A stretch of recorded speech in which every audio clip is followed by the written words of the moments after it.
My son had no idea that I owned the elite high school he attended. He looked at my older car and my plain clothes and decided I was just a struggling single mother. He actually looked me in the eye and said he was embarrassed to have a poor mother. He thought his father was the one with all the wealth and power. He believed that lie right up until the moment he saw me take the stage as the majority owner of the academy during the 50th anniversary gala. 10 minutes after I took the microphone, his entire world and his father's fake empire completely collapsed. My name is Nia. I am 36 years old, and I have spent the last 10 years mastering the art of quiet luxury. While my ex-husband Terrence chased flashy labels and leased luxury cars to impress the local high society, I quietly built a real estate and private equity empire from the ground up.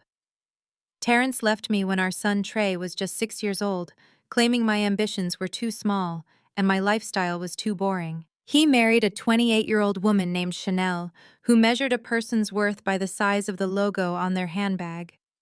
For years, I kept my wealth entirely hidden from them and from my son.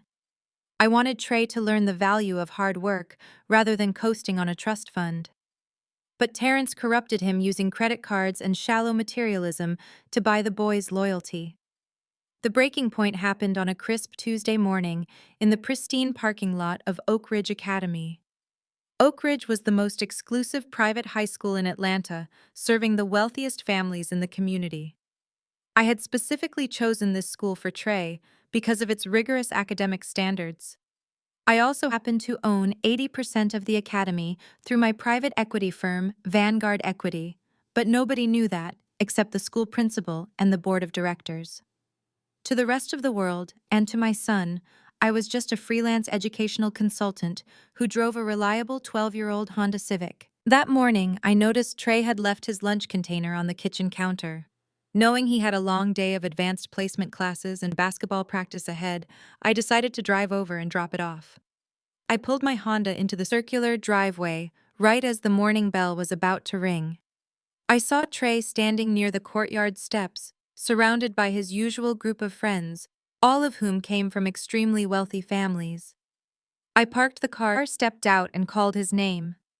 Trey turned around, and the moment he saw me getting out of the Honda, his face flushed with immediate anger. He looked around frantically to see if his friends were watching. I walked up to him holding out the insulated container. I told him he left his lunch on the counter, and I wanted to make sure he had something to eat before practice. Trey did not take the container. Instead, he snatched it out of my hand with a violent jerk and walked straight over to the large outdoor trash can. He dropped the entire container into the garbage right in front of me. I stood there feeling a sharp sting in my chest, but I kept my composure. "Mom, you need to stop driving that piece of junk to my school," Trey hissed, his voice low but dripping with venom. "Do you have any idea how embarrassing it is to have a poor mother? Everyone else gets dropped off in a Mercedes or a Tesla, and you pull up in a car that looks like it belongs in a junkyard. I am sick of looking like the charity case of the group." I looked at my son, trying to find the sweet little boy I had raised, but all I saw was a teenager poisoned by his father's arrogance. I calmly told him that a car is just a tool to get from point A to point B, and that character matters more than what you drive. Trey rolled his eyes and scoffed. "Character does not buy status, Mom. Look at what Chanel got me yesterday." He pointed down to his feet, showing off a pair of limited edition sneakers. "She just bought me $1,000 Jordans for no reason. Dad and Chanel actually know how to live. You just want me to be miserable and broke like you." Before I could even respond to that heartbreaking statement, the loud roar of an engine interrupted us. A brand new white Range Rover pulled up right behind my Honda, blocking me in.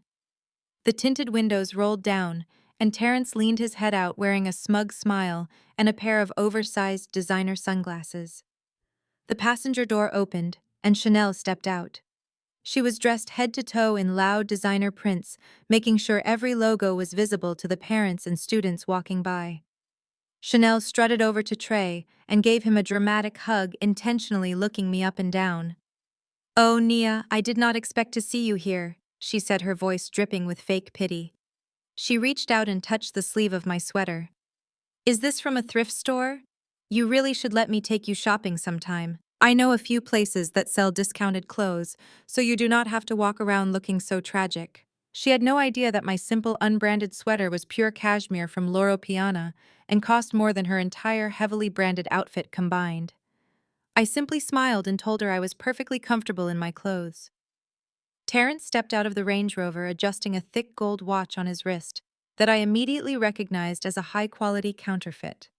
He walked over and placed a heavy hand on Trey's shoulder, acting like the ultimate provider in front of the gathered crowd. "Leave her alone," Chanel Terrence laughed. "Nia is just doing the best she can with her little tutoring gigs. We cannot expect her to understand our lifestyle." Terrence then reached into his tailored jacket pocket and pulled out a sleek leather wallet. He dramatically extracted a crisp $100 bill and tossed it through the open window of my Honda. The bill fluttered down and landed on the passenger seat. "Take this and put some gas in that ancient trap," Terrence said loudly, ensuring the other parents heard him. "And do me a favor, Nia. Stop embarrassing my son in front of the elite. The tuition here at Oakridge is going up to $40,000 next month. You just stick to your basic little life, and I will handle the real money. I am the one providing for Trey anyway." Trey looked at his father with pure admiration, completely buying into the illusion of wealth. "Thanks, Dad," Trey said. "At least someone in this family knows how to succeed." With that, Trey turned his back on me and walked into the school building with Terrence and Chanel waving goodbye like they were royalty. I did not yell. I did not cry. I did not cause a scene in the parking lot. Emotional reactions were exactly what Terrence and Chanel wanted from me. They wanted me to look like the bitter, jealous ex-wife. Instead, I calmly walked back to my car, picked up the $100 bill, and slipped it into my pocket. Free gas money was always welcome regardless of who it came from. I started the engine and drove away, leaving the school grounds with perfect dignity. As I navigated through the morning traffic, my mind was calculating my next moves.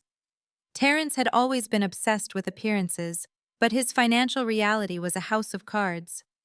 I knew this because the elite circles he tried so desperately to impress were the exact circles I secretly controlled. He leased his cars, he rented his lifestyle, and he funded his arrogance with debt. 10 minutes later, my phone rang through the car's Bluetooth system. The caller ID showed Dr. Harrison, the principal of Oakridge Academy. "Good morning, Ms. Nia," Dr. Harrison said, his voice carrying the utmost respect. "I apologize for bothering you so early in the day, but we are doing the final review of the quarterly accounts before the board meeting." "Good morning, Dr. Harrison," I replied, keeping my tone perfectly professional. "What seems to be the issue?" "I have the expulsion orders ready for the students whose families have severely defaulted on their tuition payments," he explained. "I wanted to get your final approval before we mail out the notices. The board policy is incredibly strict regarding all unpaid balances." I smiled softly, listening very quietly. "Terrence is finally done for," I whispered to myself, feeling a wave of pure, undeniable satisfaction rising today. Following my arrival at the corporate office that Tuesday, my week was consumed by finalizing the acquisition of 3 commercial properties downtown. But Sunday brought an entirely different kind of business. It was the annual family cookout hosted by Terrence's older sister Keisha and her husband Malik. Keisha was the ultimate social climber in our community. She and Malik lived in a sprawling McMansion in a gated suburban neighborhood, a house I knew for a fact was heavily mortgaged with a terrifying interest rate. But in Keisha's mind, she was the queen of Atlanta high society. I only attended these gatherings to maintain a connection with my son Trey. When I arrived at the house, the blatant disrespect started before I even had a chance to fix a plate. The backyard patio was beautifully decorated with catered food and an open bar reserved exclusively for the adults. However, Keisha stopped me right at the sliding glass door with a condescending smile plastered across her face. She loudly directed me to sit inside at the cramped kitchen island, which was currently occupied by 5 noisy toddlers and a pile of dirty serving dishes. She claimed the patio was out of chairs, but I could clearly see 2 empty seats right next to the outdoor fire pit. I took my seat at the kitchen island without a single word of complaint, setting my understated canvas tote bag on the empty stool beside me. Through the open window, I had a perfect view of the patio. Terrence and Chanel were holding court at the center table, acting like absolute royalty. Chanel was wearing another loud designer outfit covered in logos, while Terrence puffed on an expensive cigar he probably bought on credit. Trey sat right next to his father, laughing at every joke and completely ignoring the fact that his mother had been banished to the kids' table. About an hour into the gathering, Keisha grabbed a silver spoon and clinked it against her champagne glass to demand everyone's attention. She stood up, beaming with pride, and raised her glass toward Terrence. "I want everyone to raise a glass to my incredible brother, Terrence," Keisha announced, her voice carrying across the entire yard and straight into the kitchen. "He just made a generous $50,000 donation to Malik's new logistics business. That is what real family wealth looks like. We are building generational power." The guests cheered and applauded. Terrence leaned back in his chair, soaking up the praise like a sponge. Then Keisha turned her gaze toward the kitchen window, making direct eye contact with me. Her smile turned into a malicious smirk. She raised her voice even louder so every single guest could hear her clearly. "Nia, honey, did you manage to scrape together $50 from your little tutoring side hustles to contribute to the family fund? It is perfectly fine if you cannot afford it. We all know you are struggling just to keep the lights on at your place." A chorus of snickers rippled through the crowd. The deepest cut came when I looked at Trey, my 16-year-old son. The boy I had sacrificed everything for was sitting there laughing right along with his aunt. He looked at me with pure embarrassment, shaking his head and muttering something to Chanel, who immediately burst into a fit of giggling. They all thought they had successfully put me in my place. They thought they had humiliated the poor ex-wife in front of the entire neighborhood. They had absolutely no idea who they were truly dealing with. I declined to react to Keisha's pathetic attempt at public shaming. I simply took a sip of my sparkling water and maintained a completely neutral expression. My lack of emotional response absolutely infuriated Chanel. She thrived on drama and desperately needed me to look like the angry, bitter victim to validate her own insecure existence. Determined to provoke me, she picked up her full glass of red wine and strutted into the kitchen, pretending she needed a refill from the main refrigerator. As she walked past my stool, she intentionally stumbled. With a dramatic gasp, she tipped her glass and poured the dark red wine directly onto my canvas tote bag. "Oops," Chanel said, covering her mouth with a manicured hand that lacked any genuine apology. "I am so clumsy today. It is a really good thing that bag is just a cheap knockoff from a discount store. I am sure you can easily replace it for $20. I did not flinch. I calmly stood up, pulled a clean microfiber cloth from my pocket, and perfectly wiped the wine off the bag's specially treated surface. The liquid beaded up and rolled off without leaving a single stain. I looked Chanel dead in the eye and delivered my first verbal strike of the afternoon. "It is Loro Piana, Chanel," I said, my voice low, smooth, and razor-sharp. "The water-resistant treatment alone costs more than the monthly payment on that white Range Rover you are driving outside." Chanel took a quick step back, her fake smile completely vanishing. The entire patio had gone dead silent, listening to our exchange through the open window. I stepped closer to her to ensure Terrence could hear me perfectly. "Speaking of that Range Rover, the dealership called my personal cell phone yesterday afternoon." I continued, keeping my tone conversational but lethal. "Terrence apparently put me down as his primary emergency contact. They wanted me to remind you both that you are currently 3 months behind on the lease payments. If you do not wire the funds by Tuesday morning, they are sending a repossession truck to your house." The color drained entirely from Chanel's face. She looked out toward the patio, where all the wealthy guests were now staring at Terrence with wide eyes and raised eyebrows. The illusion of the rich, successful provider had just been shattered in front of his most important audience. Terrence dropped his cigar onto the patio stones, his jaw clenched so tightly I thought his teeth might shatter. The generational wealth Keisha had just been bragging about was suddenly exposed as a pathetic mountain of overdue debt. Terrence exploded in a defensive rage. He pushed his chair back and stormed toward the kitchen, his face twisted with panic and anger. He pointed a trembling finger right at my face, trying to regain control by using volume instead of facts. "You are a liar," Nia, he screamed, his voice echoing through the backyard. You are a broke woman trying to tear down my success because you have nothing going for yourself. You are a toxic influence on my son. I am calling my lawyer tomorrow morning. I am suing you for full custody of Trey. Your poverty is a toxic environment. I will not let you drag him down to your pathetic level. He was practically foaming at the mouth, trying to save face in front of his wealthy peers. I will buy the apartment building you rent just to legally evict you and throw you out on the street, Terrence vowed. You will have nothing left. I looked at Terrence's furious face and then glanced at Trey, who was staring at his father in shock.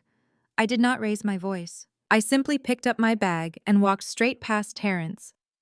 Good luck with the repossession, I said calmly as I walked out the door and got into my Honda Civic. As soon as I pulled out of their neighborhood, I pulled over and made a quick phone call to Darnell, my wealth manager at Vanguard Equity. Something about Terrence's $50,000 donation did not add up. A man 3 months behind on a lease did not have $50,000 in cash lying around. Darnell, I need you to run a trace on a specific transfer I instructed. Check the secondary college trust fund I set up for Trey last year. The one Terrence was listed on as a proxy before I finalized the divorce documents. There was a brief pause on the line as Darnell accessed the banking network. Miss Nia, the account was completely drained yesterday. Darnell confirmed, his voice tight with concern. A withdrawal of $50,000 was made. The signature on the form matches your son Trey's handwriting. My blood ran completely cold. Terrence had not just bounced tuition checks or fallen behind on his lease. He had forged our 16-year-old son's signature to steal $50,000 from a secret educational trust fund just to maintain his fake baller status in front of his sister. This was no longer just a family rivalry over money. My ex-husband had just committed federal wire fraud using our child's identity. I gripped the steering wheel, a ruthless clarity washing over my mind. The time for quietly watching from the sidelines was over. I was going to crush him. Section 3, 500 words. The following. Tuesday afternoon. I was sitting at my favorite independent coffee shop downtown, reviewing acquisition portfolios on my laptop. It was a rare moment of quiet in my otherwise relentless schedule. That peace was shattered when a man in a cheap, ill-fitting suit approached my table holding a thick manila envelope. Vivica Vanguard, he asked, his tone dripping with unearned authority. I did not look up from my screen immediately. Just Vivica, I corrected, taking a slow sip of my black coffee. I do not use my full legal name in public spaces. He dropped the envelope directly onto my keyboard, disrupting my workflow. Consider yourself served, Miss Vivica. I am representing your ex-husband Terrence in his petition for full physical and legal custody of your son Trey. I finally looked up, meeting his eyes with absolute coldness. I slowly picked up the envelope and opened it right there at the table. Inside were legal documents claiming Terrence was the primary provider and that my living conditions were utterly unsuitable for a growing teenager. But the most glaring piece of fiction was the financial disclosure form attached at the back. It contained entirely fabricated documents claiming my annual income was barely above the poverty line and that I was drowning in personal debt. Terrence had actually paid someone to create fake tax returns just to build this pathetic case against me. This is bold, I murmured, scanning the forged signatures. Stupid, but certainly bold. The lawyer smirked, leaning over the table. My client is prepared to offer you limited weekend visitation if you surrender without a fight. He wants to protect Trey from your toxic environment. We have statements from Trey himself expressing his desire to leave your care. As if on cue, my phone buzzed with a text message. It was Trey. I am at Dad's house, he wrote. I want to live with him now. He has a heated pool in his backyard, and he just gave me an unlimited black card. You give me nothing but chores and rules. I am not coming back to your sad little apartment. I read the text twice, absorbing the harsh reality of my son's current mindset. He was completely blinded by the illusion of luxury, willing to abandon the mother who had actually raised him for a man who bought his affection with stolen money. The lawyer watched me, expecting me to break down in tears or beg for mercy. Instead, I reached into my purse, pulled out my favorite Mont Blanc pen, and flipped to the last page of the temporary custody agreement. "Tell Terrence he can have temporary custody for the next 2 weeks," I said, my voice completely devoid of emotion as I signed my name on the dotted line. "Let us see how much Trey actually enjoys living in that fake paradise." The lawyer looked confused by my lack of resistance, but he quickly snatched the paperwork back before I could supposedly change my mind. "A wise decision, Ms. Vivica. It is best for the boy to be with a successful father." He turned and walked away, feeling like a victorious conqueror. I watched him leave, feeling nothing but cold calculation. I was practicing tough love, the kind of deep, unconditional love that requires letting your child fall so they can finally learn how to stand up on their own. "Go live the high life, Trey," I whispered to my empty coffee cup. "But remember, all that glitters is not gold." The moment I confirmed Trey had packed his bags and officially moved his things into Terrence's house, I opened the secure banking app on my phone. The unlimited black card Trey had been bragging about using for the past year was not a gift from Terrence at all. It was a secondary account linked directly to my personal wealth management portfolio. I had secretly funded it to ensure Trey always had emergency money while letting him think Terrence was contributing to his life. Terrence had happily taken the credit for my silent generosity. I navigated to the card management section. With a single decisive tap on the screen, I selected Freeze Account. I immediately restricted all transactions on that specific card. The free ride was officially over. Trey was about to experience the harsh reality of relying solely on Terrence's actual bank accounts. I closed the app, feeling a profound sense of resolve. My phone immediately rang again. This time the caller ID showed Keisha's name. The moment I answered, her piercing scream nearly shattered my eardrum. "What did you do?" Keisha shrieked, her voice completely hysterical. "What did you say to them?" I pulled the phone slightly away from my ear. "Keep your voice down, Keisha. Who are you talking about?" "Oakridge Academy just called me," she yelled, hyperventilating. "The administration just completely canceled my school catering contract. $200,000 gone in an instant. They said my services were no longer required, effective immediately." "You did this. You went to the school and spread your ghetto energy around, ruining our family name because you are jealous of Terrence's success. You are a bitter, broke hater." I smiled into the phone, leaning back in my chair. "I did not ruin your precious contract, Keisha," I replied, my voice calm and even. "Serving grade D expired meat to high school students ruined your contract. I know for a fact you have been cutting corners on the ingredient budget to pay for your ridiculous mortgage." Keisha gasped loudly. "You are lying. My food is premium quality." "Is it?" I asked, checking my email on my laptop. "Because the anonymous tip to the county health inspector resulted in a surprise visit to your kitchen yesterday morning. You should check your business email for the official health department citation. They found serious violations, Keisha. The school board had no choice but to terminate the agreement to protect the students. You cannot blame your own greed and incompetence on my energy." I hung up the phone before she could scream another insult. My retaliatory strikes were officially underway, and I was only just getting started. Terrence and his enabling family were about to lose everything they valued most. I drove straight from that suburban parking lot to the financial district of downtown Atlanta. I parked in the reserved executive bay and took the private elevator up to the top floor of a towering glass high-rise. This was the headquarters of Vanguard Equity, the empire I had built entirely in the shadows. I bypassed my usual office and walked directly into the pristine conference room where my ruthless corporate lawyer Valerie was already waiting. Valerie was an absolute shark in a tailored suit, a woman who destroyed arrogant men in courtrooms for sport. She had the documents spread out across the massive mahogany table, perfectly organized and waiting for my review. I took a seat and looked down at the banking statements Darnell had transmitted over. Valerie tapped a manicured fingernail against the primary authorization form. "There it is, Vivica," she said, her voice sharp and clinical. "A direct transfer of $50,000 removed from the educational trust account yesterday afternoon. The funds were wired directly into a shell corporate account registered to Malik's new logistics business." but Terrence is the sole authorizing party on the receiving end. I picked up the printed authorization form and stared at the signature line. It was supposed to be signed by Trey, since he was the primary beneficiary. The handwriting was a pathetic, sloppy attempt at copying my son's signature. Terrence had clearly traced over a school document trying to mimic the messy, hurried scrawl of a 16-year-old boy. My blood boiled fiercely, but I kept my physical reactions completely contained and hidden. "This is not just a desperate man trying to show off at a family barbecue," I stated coldly, tossing the paper back onto the table. "This is my ex-husband actively stealing from his own child to maintain his fake social status in front of his sister." Valerie leaned forward, resting her elbows on the polished wood.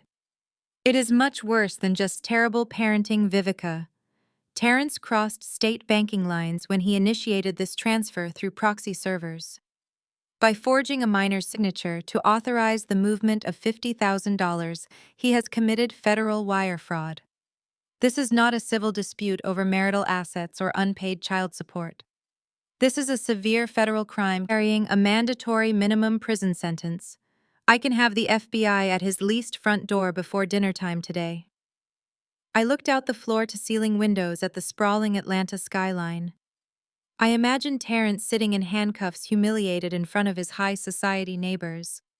It was a highly tempting thought, but it was entirely too fast and too easy. A quick, sudden arrest would give him the immediate opportunity to play the helpless victim. He would spin a wild story about a bank misunderstanding or blame Malik. I needed a destruction so complete and absolute that he could never show his face in this city again. I turned back to Valerie and shook my head slowly. "Do not call the authorities yet," I instructed smoothly. "Putting Terrence in a jail cell right now is far too easy, and it does not teach my son the lesson he desperately needs to learn about false idols. I want to play a much longer, more devastating game. I want to completely dismantle the very ground Terrence walks on before we finally drop the heavy hammer." Valerie raised a sharp eyebrow, intrigued by my calculated, ruthless restraint. "What exactly is the master play here, Vivica?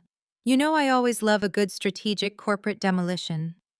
I stood up and walked confidently over to the digital presentation board mounted on the wall. "Pull up the comprehensive corporate dossier on Sterling Financial Partners," I commanded. Sterling Financial was the mid-sized investment firm where Terrence somehow managed to maintain his job as chief financial officer. It was the only legitimate source of income he had left, and he used the prestigious title to secure the massive loans funding his fake billionaire lifestyle. Valerie quickly pulled up the firm's detailed financial profile on the large, high-definition screen. "They are currently struggling terribly," she noted, reading swiftly through the dismal quarterly reports. "They took a massive, unrecoverable hit on a commercial real estate gamble late last year, and their liquidity is dangerously low. They are actively seeking a quiet, rapid buyout to avoid a deeply embarrassing public bankruptcy declaration."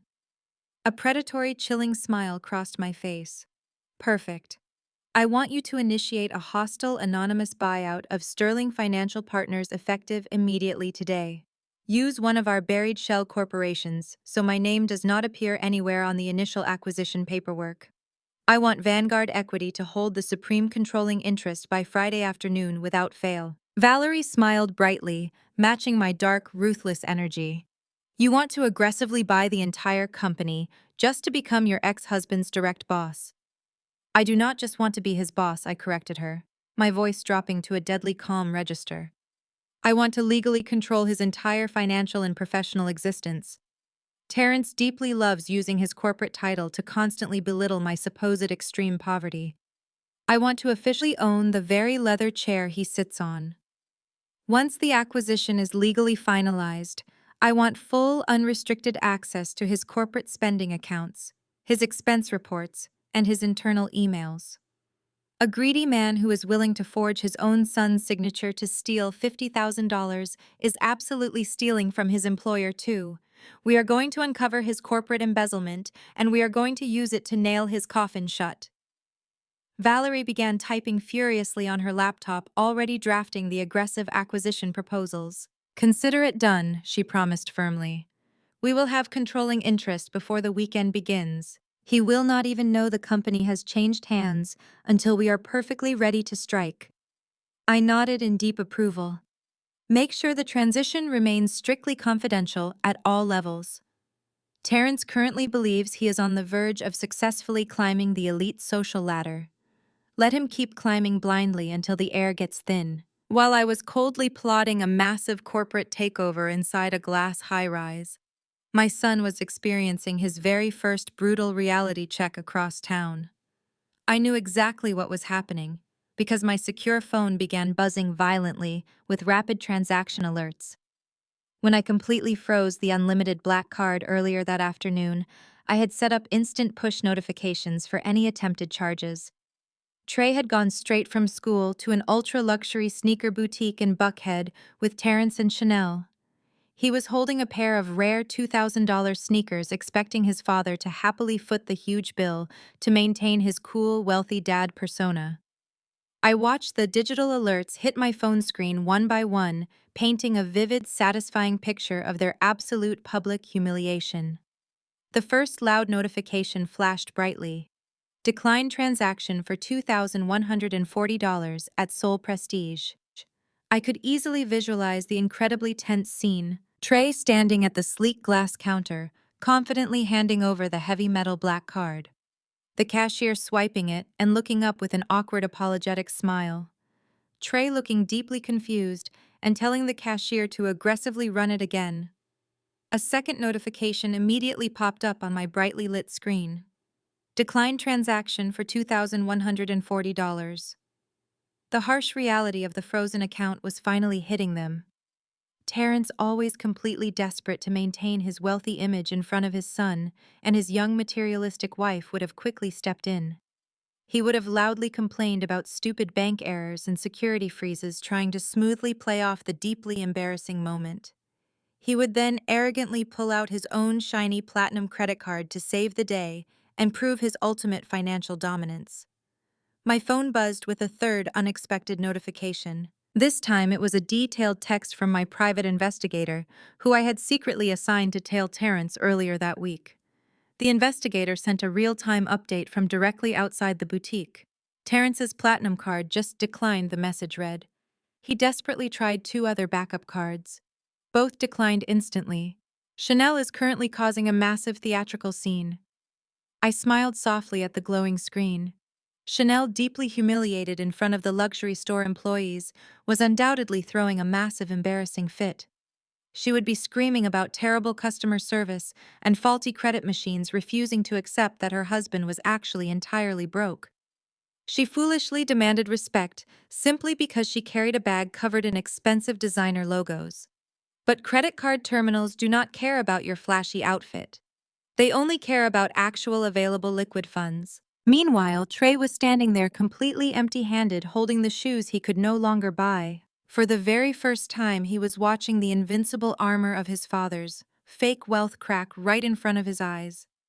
The unlimited money tap had run completely dry, and the glorious illusion was fading fast. Trey was slowly beginning to realize that his father's grand wealthy lifestyle might be a carefully constructed fragile mirage.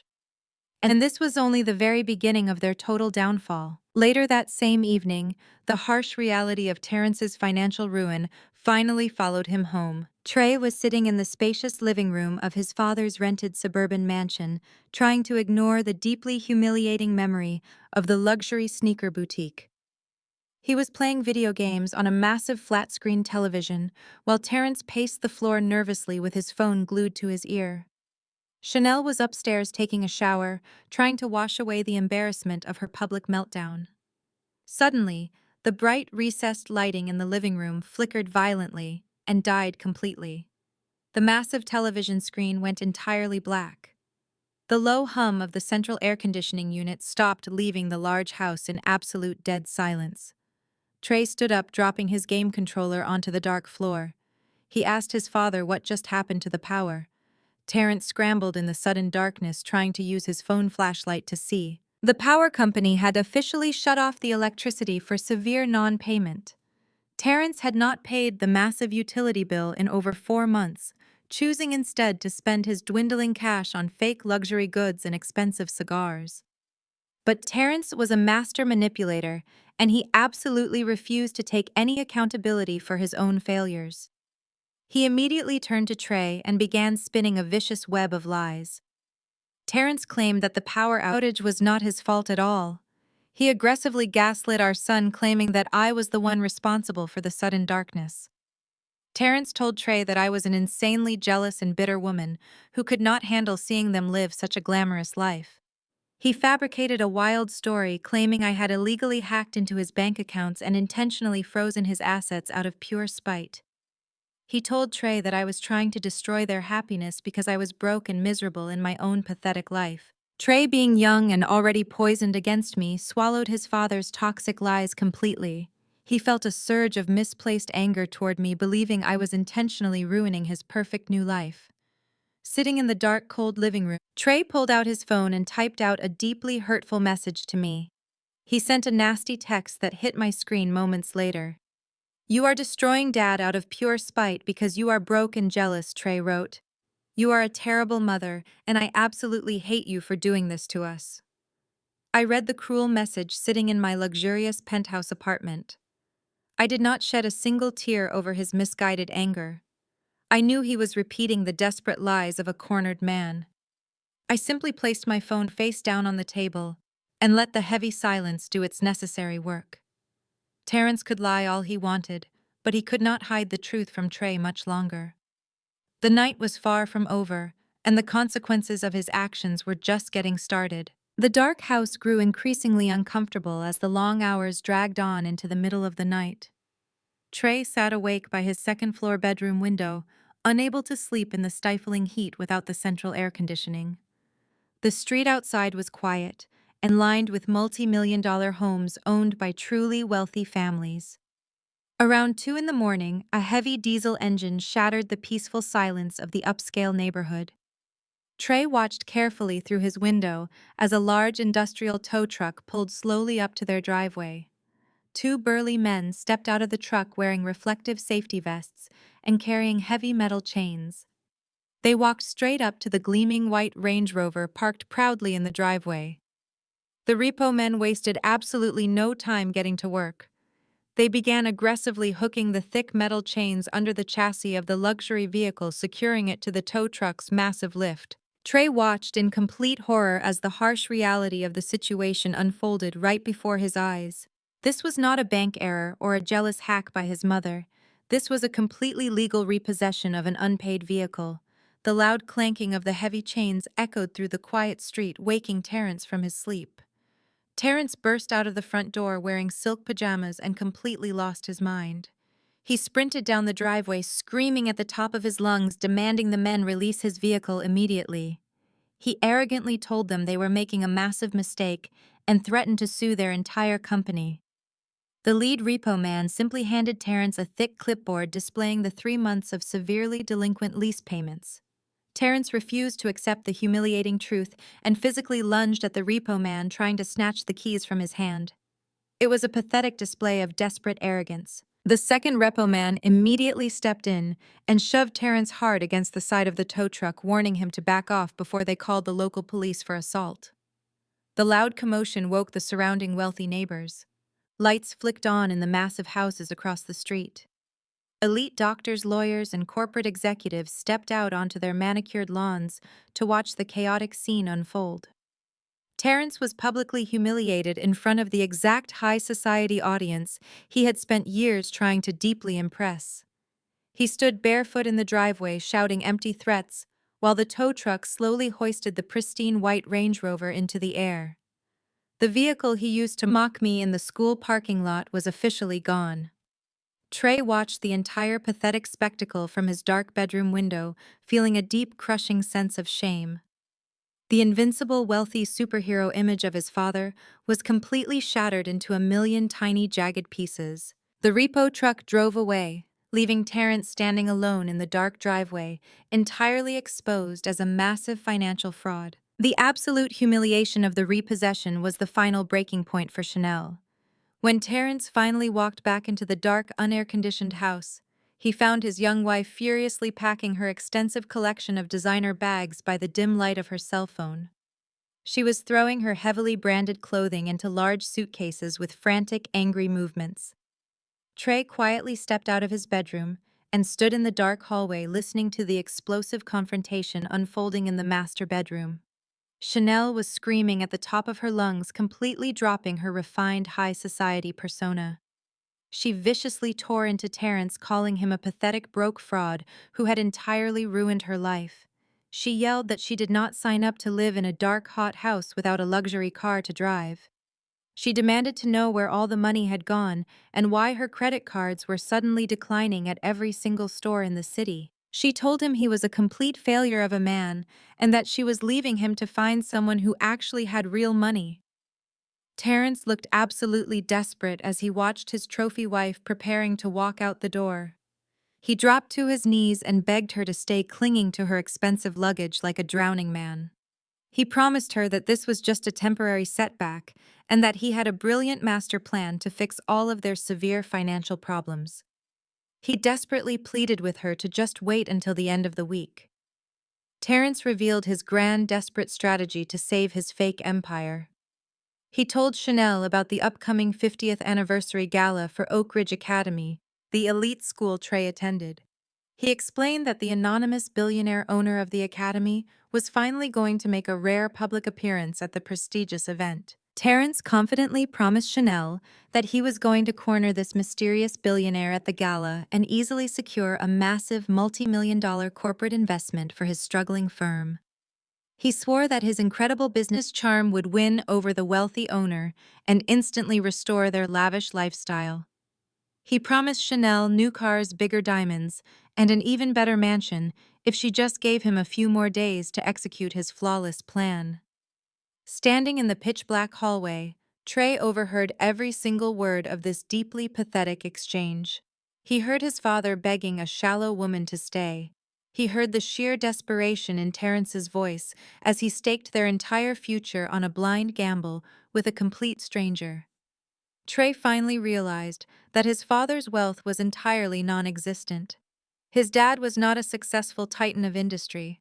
He was a desperate broke man begging for a miraculous bailout. Trey leaned against the cold wall, feeling entirely foolish for ever believing the lies.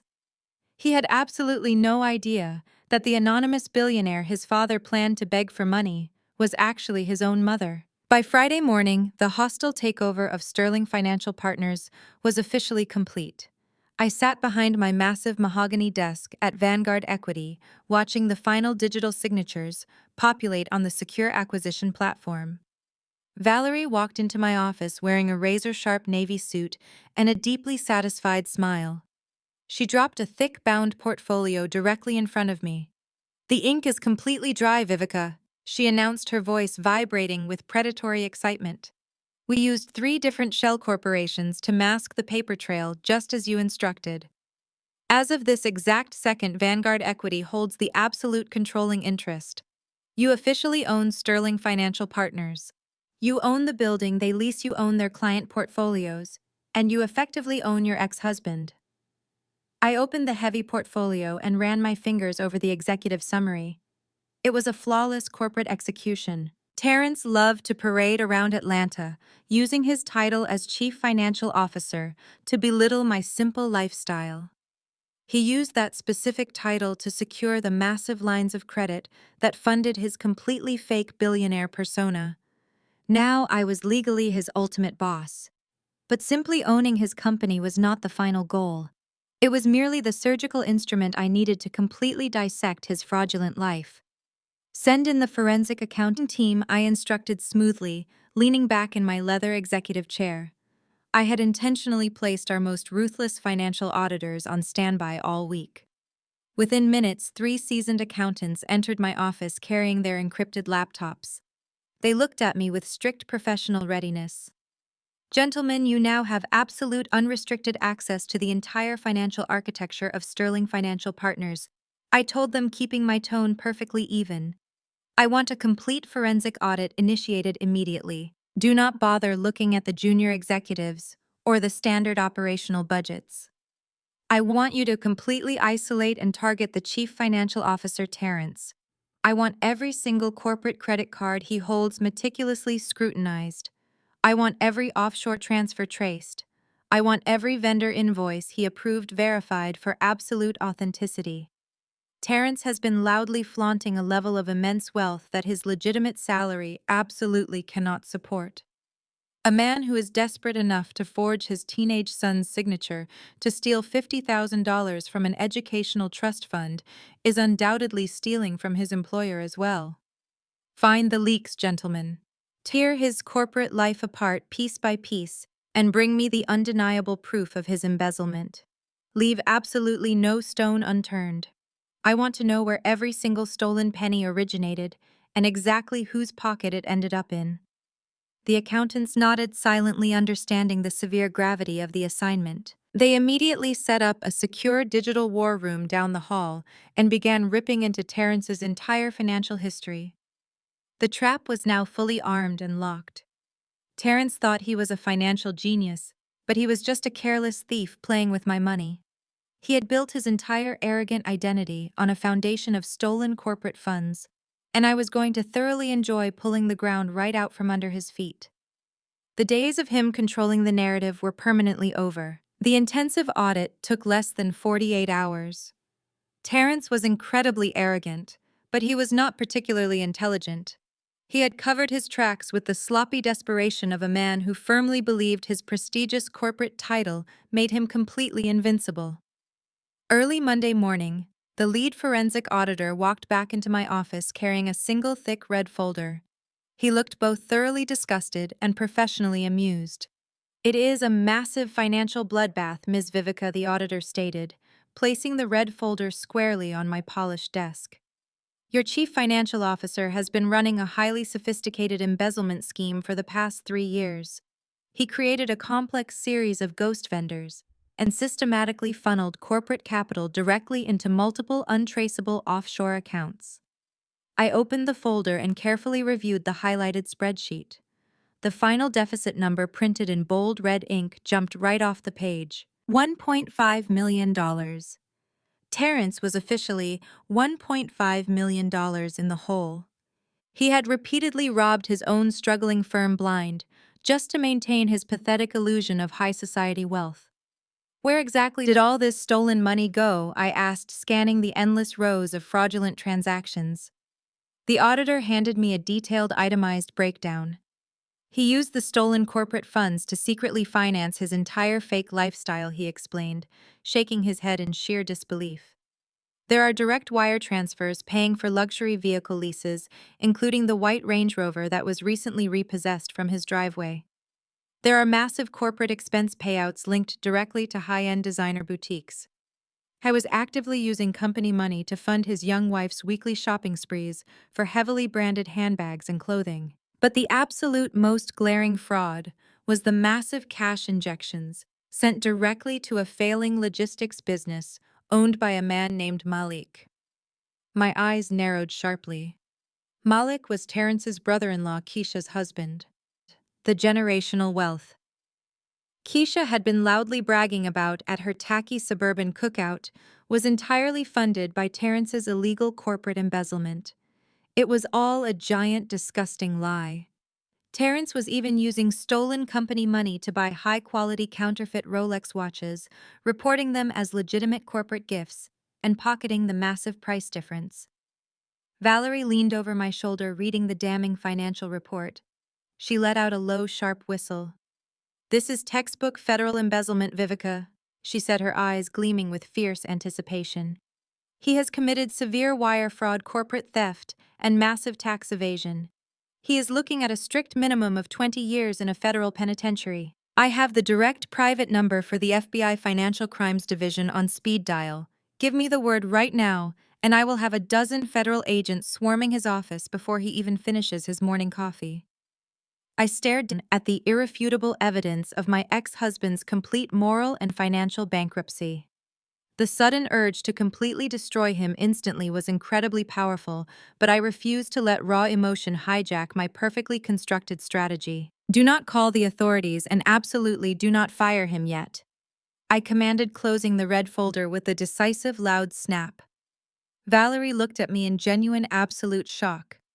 You want to keep a man who just knowingly stole $1.5 million on your active payroll? She asked, her voice laced with deep confusion. I smiled a cold, highly calculating smile that sent a clear shiver through the quiet room. Terrence is currently drowning in a dark, unair-conditioned house with a furious packing wife and absolutely no vehicles, I explained smoothly. He firmly thinks his only possible salvation is securing a massive investment at the Oakridge Academy gala this coming weekend. I want him to truly believe he is going to succeed.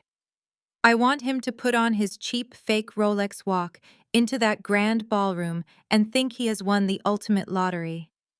We are going to let him climb all the way to the very top of his fragile glass tower before we completely shatter the foundation. I opened my desk drawer and pulled out a heavy cream-colored envelope.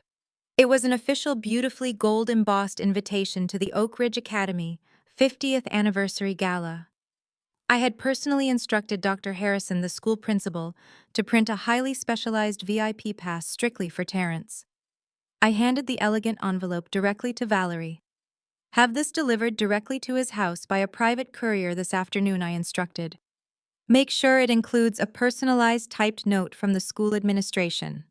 Tell him the anonymous billionaire owner of the academy has specifically requested a highly private pitch meeting with him during the gala to discuss a major corporate investment. Tell him the elusive owner was deeply impressed by his financial profile. Valerie slowly smiled, fully understanding the beautiful, chilling cruelty of my chess move. You are purposefully giving him a shiny golden parachute right before you aggressively pull the ripcord, she murmured, taking the envelope. Exactly, I replied, my tone completely uncompromising. Later that afternoon, my private investigator sent me a live text update from outside Terrence's dark suburban mansion. The courier had just successfully delivered the gold-embossed invitation. According to the investigator, Terrence actually ran out onto his front lawn, waving the heavy cardstock in the air like a victorious champion. He was shouting joyfully to Chanel, actively begging her to unpack her designer bags and promising her that their terrible financial nightmare was officially over. He completely bought the grand lie. He truly believed he was a brilliant businessman who was about to effortlessly charm an elusive billionaire into saving his fraudulent life and his failing marriage. He had absolutely no idea that the mysterious billionaire he was eagerly preparing to beg for financial salvation was the exact same woman he had mocked in the school parking lot just days ago. The execution stage was perfectly set. Terrence was enthusiastically dressing up for his own spectacular funeral, and I was going to gladly hand him the shovel. Thursday afternoon arrived with a crisp breeze, but Chanel was sweating underneath her loud designer prints. The upcoming Oakridge Academy 50th anniversary gala was the social event of the entire decade, and she was completely determined to maintain her absolute illusion of vast wealth. Terrence had promised her that a mysterious billionaire was going to save their failing finances at this exact event. Because of that wild promise, Chanel felt entirely justified in spending money they absolutely did not possess. She strutted confidently into Maison de l'Étoile, the most ultra-exclusive high-end designer boutique in the wealthiest district of Atlanta. The boutique operated on a strict appointment-only basis for its elite clientele. Chanel did not have an appointment. She also did not have actual liquid funds, relying entirely on a series of maxed-out credit cards and the fading prestige of Terrence's corporate title to secure a temporary line of credit. She pushed past the heavy glass doors, carrying herself with unearned arrogance, demanding immediate attention from the impeccably dressed sales associates. She marched straight toward the racks of newly arrived Parisian gowns, desperately scanning the luxurious fabrics for something flashy enough to secure her status at the gala. Deep inside the boutique, separated by frosted glass doors and velvet ropes, was the private VIP suite. It was a space reserved strictly for clients who spent millions without a single thought. I was currently sitting inside that exact suite, deeply relaxed on a plush silk sofa. A crystal flute of rare vintage champagne rested lightly in my hand. 3 master tailors had been flown in directly from Milan, specifically for my appointment. They were currently making the absolute final meticulous adjustments to my custom-tailored midnight blue silk gown. The dress was a pure architectural masterpiece, containing absolutely no visible logos or flashy branding. It was the absolute epitome of quiet luxury radiating power, wealth, and unmatched elegance. I took a slow sip of my champagne, feeling the cool liquid soothe my throat as I watched the boutique manager coordinate my fitting with precise military efficiency. I was enjoying the rare moment of total peace before the upcoming storm of the gala. Through the slightly ajar frosted glass doors of the VIP suite, I could hear the sharp, irritating click of expensive heels striking the marble floor. I immediately recognized the loud, demanding voice echoing through the usually serene and quiet boutique. It was Chanel. She was currently harassing a junior sales associate, loudly demanding to see the most expensive dresses they had in the entire building, while simultaneously trying to aggressively negotiate a payment plan. She was loudly insisting that her husband was the chief financial officer of Sterling Financial and demanding respect. She was completely unaware that she had just walked directly into my private domain. The clash of our entirely different worlds was about to happen right here, among the silk and satin, and I was perfectly positioned to watch her completely unravel. Chanel angrily shoved past the junior associate, clutching a heavily sequined crimson dress in her hands. She marched directly toward the frosted glass doors of the VIP suite, actively looking for a larger mirror to admire herself. She yanked the heavy door open and froze entirely in her tracks. Her eyes went wide with absolute shock as she saw me sitting gracefully on the silk sofa, surrounded by master tailors and sipping expensive champagne. For a brief second, genuine confusion washed over her face. Then her profound arrogance violently reasserted itself. "What on earth are you doing in here, Vivica?" She screeched, her shrill voice completely shattering the elegant tranquility of the luxury suite. "You do not belong anywhere near a place like this." Chanel aggressively pushed her way fully into the private room, holding the crimson dress up like a shield. She turned her head and shouted loudly toward the main floor, purposely trying to attract the attention of every employee and customer. "Security needs to get in here right now," she yelled at the top of her lungs. "This woman is an absolute broke fraud. She is a pathetic, struggling tutor who drives an ancient Honda. She is probably sneaking in here to steal your expensive dresses or play a pathetic game of pretend dress up. Throw her out into the street immediately." The three master tailors instantly stopped their meticulous work, stepping back and looking at Chanel with expressions of pure, unfiltered disgust. I simply smiled, maintaining my absolute complete composure. I did not stand up. I did not raise my voice to match her frantic, unhinged shouting. I took another slow, elegant sip of my vintage champagne and looked directly into her panicking eyes. "You are embarrassing yourself, Chanel." I stated, my voice perfectly calm and deadly quiet. The heavy velvet curtains at the back of the suite parted swiftly, and Antoine, the supreme general manager of the entire boutique, stepped forward. His face was a mask of cold professional fury. He walked directly past Chanel, entirely ignoring her loud, dramatic outburst. Antoine stopped right beside my sofa and offered a deep, highly respectful bow. "I am so profoundly sorry for this terrible disruption, Ms. Vivica," he apologized, his voice filled with genuine horror. "We will have this unruly trespasser removed from your private suite immediately." Chanel gasped loudly, completely unable to comprehend the extreme level of respect Antoine was showing me. "Are you absolutely insane?" she shrieked, pointing a shaking manicured finger directly at my face. "She is entirely penniless." Antoine turned slowly to face Chanel, his posture completely rigid with intense anger. "Madam, you are speaking about our absolute top global client," he corrected her, his voice dropping to a freezing strict register. "Ms. Vivica personally owns the corporate holding company that manages the real estate for this very building. You are currently standing inside her property screaming at the landlord." Chanel stood completely frozen, her mouth opening and closing silently. The profound silence that followed Antoine's massive revelation was absolutely deafening. Chanel looked frantically back and forth between the furious general manager and my perfectly calm, relaxed posture on the silk sofa. The heavily sequined crimson dress she was gripping in her hands suddenly looked incredibly cheap and entirely desperate. Her entire fragile reality was violently cracking apart right in front of the luxury mirrors. She could not possibly compute that the supposedly poor ex-wife she had endlessly mocked in the school parking lot was actually a hidden billionaire holding all the ultimate power.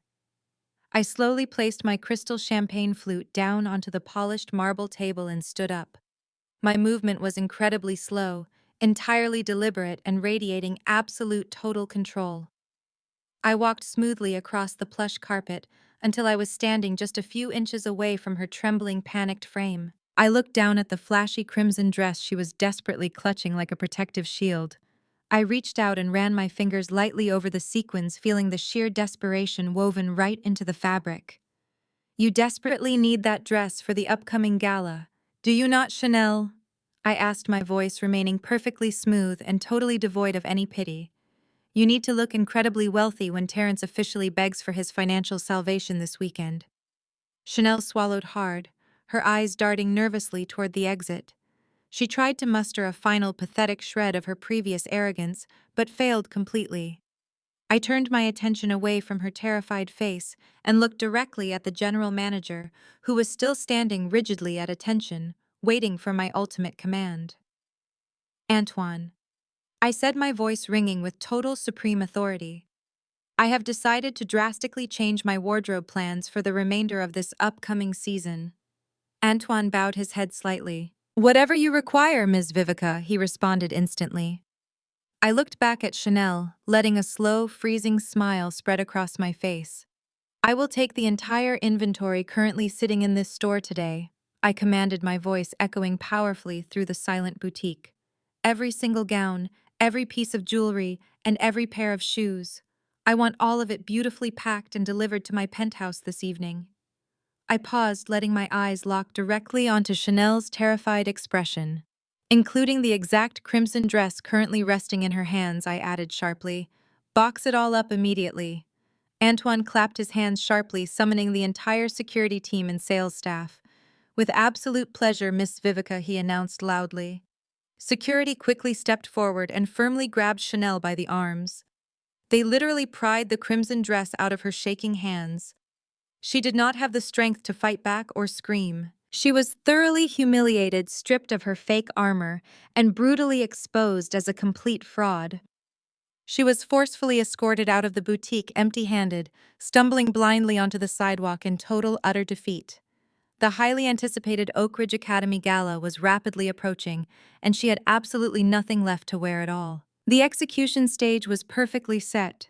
Terrence was enthusiastically dressing up for his own spectacular funeral, and I was going to gladly hand him the shovel.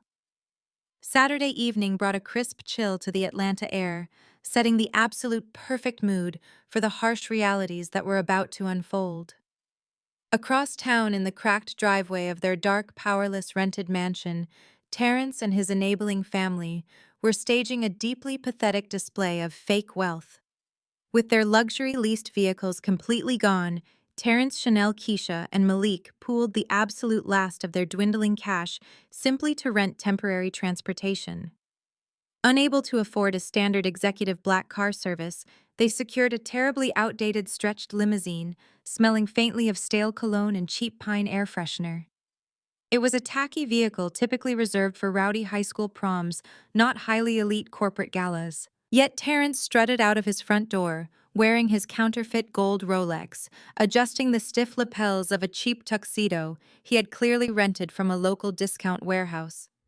Chanel followed closely, clutching a heavily branded bag she had somehow managed to keep hidden from the aggressive repo men.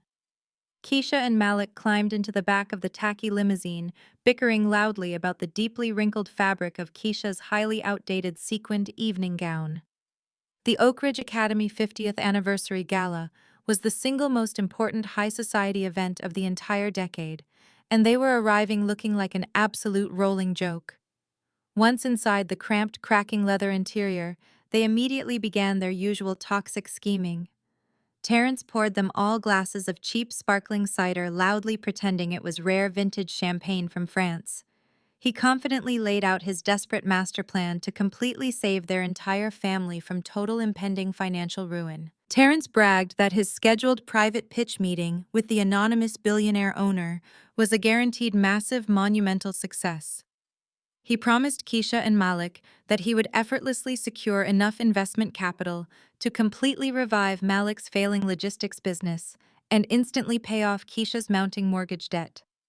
He claimed his corporate charm as a chief financial officer was absolutely irresistible to high-level elite investors. Chanel nodded along enthusiastically, already loudly planning exactly how she would spend her husband's non-existent commission bonus on a lavish shopping trip to Paris. They sat in the back of that terrible limousine, endlessly congratulating themselves on a massive financial victory they had not yet earned. They were completely delusional, feeding off each other's toxic greed and blind, staggering arrogance. They genuinely believed their flashy logos and heavily rehearsed elevator pitches would magically charm the wealthiest person in the room into eagerly handing over millions of dollars. Terrence boasted that he knew exactly how to speak to billionaires because he supposedly understood the elite mindset far better than anyone else in the city. He loudly promised his sister and his young wife that by tomorrow morning they would all be richer than their absolute wildest dreams. They had absolutely no idea that the elusive billionaire they were eagerly planning to manipulate was currently tracking their every single move from a highly secure penthouse across the city. They were driving straight into a massive corporate trap that I had meticulously designed just for them. While the adults celebrated their imaginary wealth, my son Trey sat silently in the dark corner, feeling a deeply crushing sense of absolute complete humiliation. Just a few days ago, he had stood proudly in a luxury boutique, expecting to casually purchase $2,000 sneakers with a limitless black card. Tonight, he wore a terribly cheap, ill-fitting suit that Terrence had hastily bought off a clearance rack at a dying discount department store. The sleeves were entirely too short, and the stiff, highly uncomfortable synthetic fabric scratched painfully against his skin. It was a glaring physical reminder of his father's complete total financial collapse.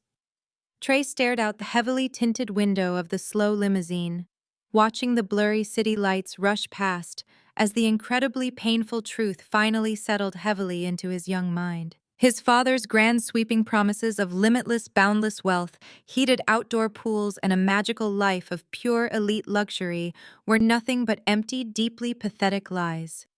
The electricity was officially shut off. The shiny cars were aggressively towed, and his stepmother currently wore a gaudy dress bought entirely on a maxed-out credit card, permanently destined to aggressively decline. He looked over at Terrence, who was currently bragging loudly about an empty corporate title that meant absolutely nothing in reality, and felt a sudden, very sharp wave of intense, agonizing regret. He had cruelly, repeatedly insulted me, the fiercely loving mother who actually raised him simply to deeply impress this completely hollow, tragic fraud of a man.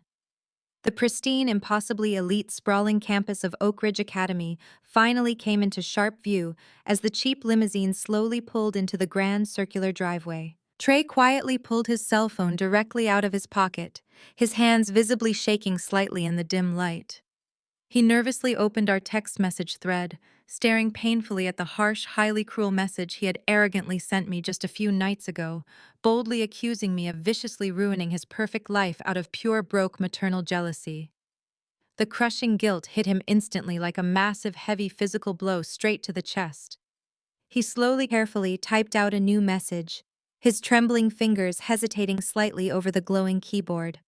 "Mom, I am so incredibly deeply sorry," he wrote silently. "I think I made a truly massive mistake. I should absolutely never have said those terrible things to you. Please just text me back." I was calmly sitting in the spacious back of my own private vehicle when the notification brightly illuminated my screen. I read his desperate, highly apologetic words twice, fully absorbing the profound, necessary shift in his entire attitude. The shiny false idol he had blindly worshipped was finally crumbling into dust right in front of him, and he was desperately, eagerly reaching out for his one real, unwavering safety net. A huge part of my heart deeply wanted to reply instantly, simply to comfort my child and tell him that everything was naturally going to be perfectly fine. But genuine true growth requires fully experiencing the absolute full crushing weight of your own terrible decisions. I could not comfortably rescue him from the immense agonizing discomfort of this incredibly harsh reality check without totally ruining the ultimate fundamental lesson he desperately crucially needed to deeply learn. Showing absolute, strict, unbreakable emotional control. I stared silently at the glowing screen for another long, agonizing moment. Then, with a perfectly steady, unwavering hand, I intentionally left his highly desperate message sitting entirely unread. I turned my secure phone completely off entirely and smoothly slipped it straight back into my designer clutch. Trey firmly needed to walk directly into that massive, overwhelmingly grand ballroom, completely alone tonight, and watch the rest of the fake illusion shatter completely. The hard era of unconditional tough love was officially in full, absolute, unwavering effect. 10 minutes after Terrence's ridiculous limousine dropped his family off, my transportation arrived. I bypassed loud sports cars for a beautifully understated black executive sedan. The driver rolled to a gentle halt at the grand entrance of Oakridge Academy. The massive doors were flanked by brilliant lights. Wealthy parents and alumni mingled on the marble steps. I took a deep breath, fully feeling the raw power of this moment. The driver quickly stepped out and opened my door, offering his hand. I stepped onto the plush red carpet. I wore the custom midnight blue silk gown, meticulously fitted by master tailors. The breathtaking dress cost exactly $100,000, but featured absolutely no flashy logos or desperate branding. It was a pure masterpiece radiating intimidating quiet luxury. The flawless silk draped perfectly, commanding absolute respect without needing to scream. Around my neck rested an incredibly rare vintage diamond pendant, costing far more than Terrence's entire fraudulent salary. As I began my slow, elegant walk up the grand marble stairs, the loud, chaotic chatter near the entrance dramatically quieted down. Heads turned and eyes widened in pure shock. The elite parents who usually completely ignored me when I drove my old Honda Civic were now staring at me with unadulterated awe. They instantly recognized true supreme wealth. I kept my chin elevated, my expression a mask of cold authority.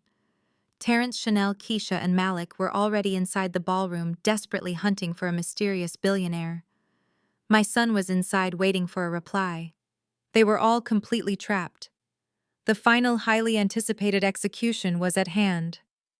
I reached the top of the stairs, handing my gold VIP invitation to security.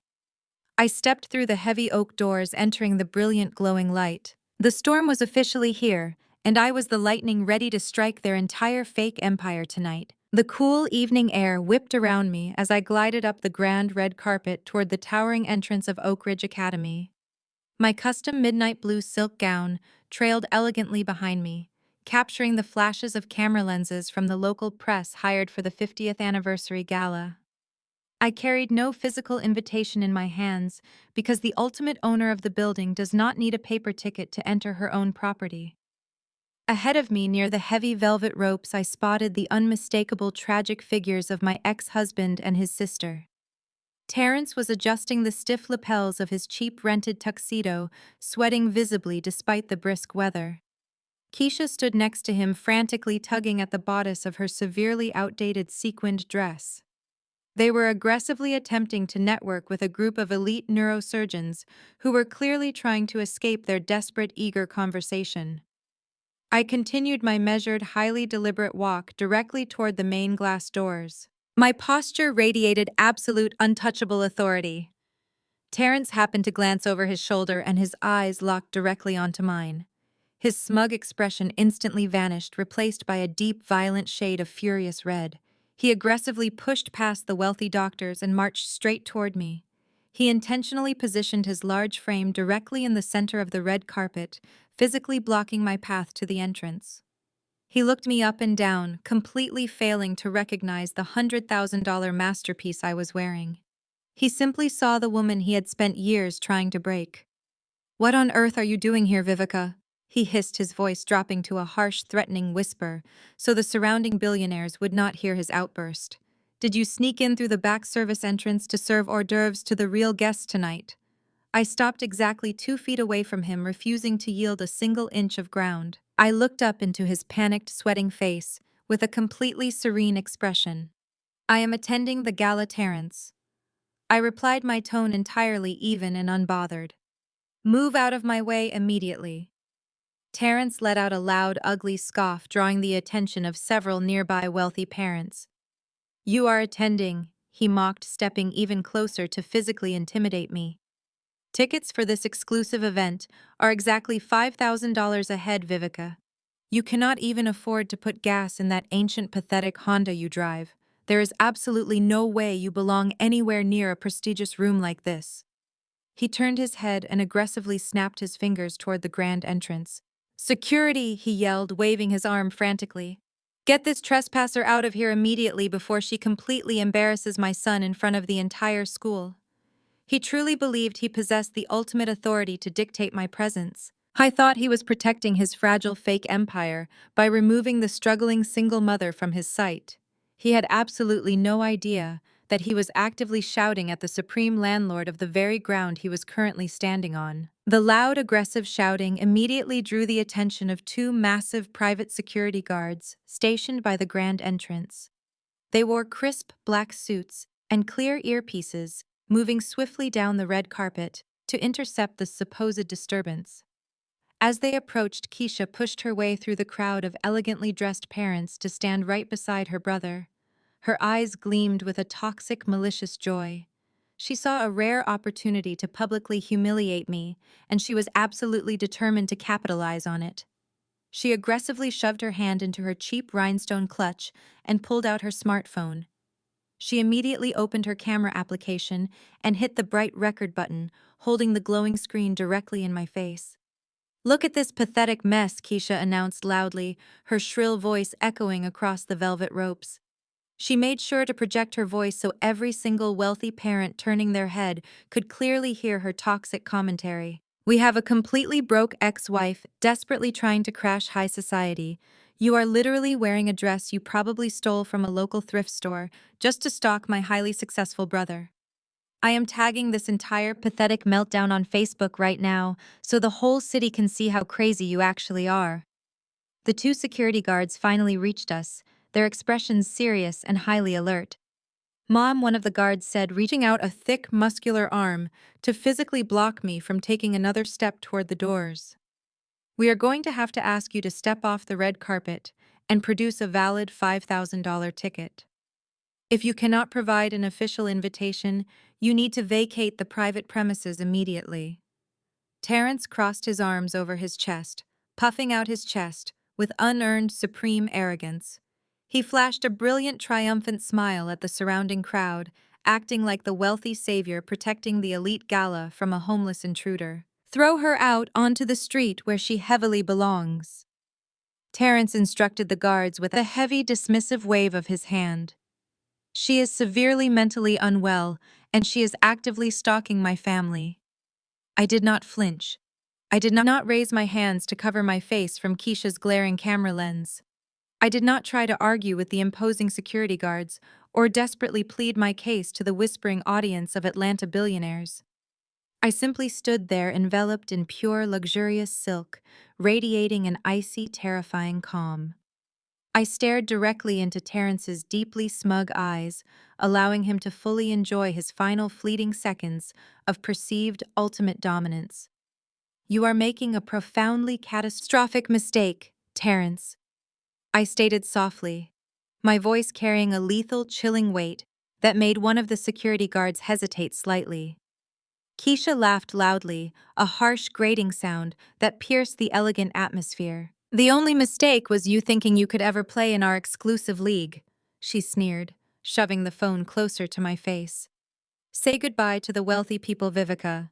You are officially getting tossed out like the absolute trash you are." Before the security guards could aggressively grab my arms to physically escort me away, the heavy frosted glass doors of the grand entrance violently swung open.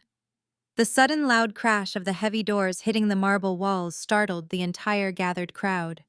Dr. Harrison, the highly esteemed principal of Oakridge Academy, sprinted out onto the red carpet. He was completely out of breath, his expensive tuxedo jacket flying open, and his face drained of all color until he looked as pale as a ghost. He took one frantic look around the crowded entrance, and his terrified eyes locked onto the chaotic scene unfolding around me. He saw the security guards raising their hands toward me. He saw Terrence standing proudly with his chest puffed out. He saw Keisha shoving her recording smartphone directly into my personal space. A look of absolute sheer unadulterated horror washed over the principal's face. He sprinted down the remaining marble steps, moving with a desperate speed that shocked the elite parents. Dr. Harrison charged directly into the center of our group. He did not say a single word initially. He simply raised his right hand and violently slapped the smartphone straight out of Keisha's grip. The device flew through the chilly night air and smashed into pieces against the hard concrete walkway. Keisha let out a high-pitched shriek of genuine shock, grabbing her empty hand. Before Terrence could even process his sister's shattered phone, Dr. Harrison firmly planted both hands on Terrence's chest and violently shoved him aside. The forceful push sent Terrence stumbling backward into the velvet ropes, completely destroying his arrogant posture. Dr. Harrison ignored their gasps of outrage. He turned directly to face me, adjusted his rumpled jacket, and immediately bent forward at the waist, offering me a profoundly deep, highly respectful bow right in the middle of the red carpet. Ms. Vivica, my absolute deepest, most profound apologies. Dr. Harrison gasped out, his voice trembling with genuine fear and ultimate submission. I am completely mortified by this unacceptable treatment. I will personally have these two security guards fired immediately and permanently blacklisted from the entire industry. Please do not hold this terrible failure against the Academy administration. The entire red carpet fell into a deadly absolute silence. The whispering billionaires stopped talking completely. The security guards froze in pure terror, stepping quickly away from me. I looked at the principal and offered a slow, forgiving nod. The Board of Trustees is currently waiting for you in the private VIP lounge, Dr. Harrison announced loudly, ensuring every single person in the vicinity heard him clearly. The entire executive committee is eagerly awaiting your arrival. I turned my head slowly and looked back at Terrence and Keisha. Their jaws had literally dropped to the floor. Their eyes were bulging out of their heads, staring at me in complete, utter, paralyzing disbelief. The crushing realization was finally hitting them. I smiled a cold, lethal smile. I adjusted my $100,000 gown, stepped gracefully past their frozen, pathetic bodies, and walked into the glowing academy as the absolute, undisputed queen of their entire world. The incredibly grand ballroom of Oakridge Academy was a truly spectacular vision of absolute opulence and elite privilege. 1,000 members of the city's absolute most influential Black elite were seated at perfectly arranged tables covered in crisp white linen and adorned with towering centerpieces of incredibly rare white orchids. The crystal chandeliers above cast a brilliant, warm glow over the gathered crowd of corporate executives, esteemed neurosurgeons, and generational wealth holders. It was the exact specific type of high society environment that Terrence and his incredibly enabling family desperately craved to be part of. I stood quietly in the deeply shadowed wings of the massive stage, completely hidden from the eager audience, watching the elaborate evening unfold. My $100,000 custom midnight blue silk gown draped flawlessly around me. I required no flashy logos or rented luxury to prove my supreme worth tonight. I simply carried the quiet, untouchable authority of a woman who literally owned the building they were all currently sitting in. Terrence, Keisha, Malik, and Chanel were seated near the back of the room, looking entirely out of place in their cheap, rented formal wear and desperate, anxious expressions. They were still frantically scanning the crowded room, hoping to spot the anonymous billionaire they needed to beg for financial salvation. My son was seated much closer to the front with his wealthy classmates, pulling uncomfortably at the extremely tight collar of his poorly fitted clearance rack suit. He looked deeply miserable, the heavy weight of his father's fake empire finally crushing his spirit.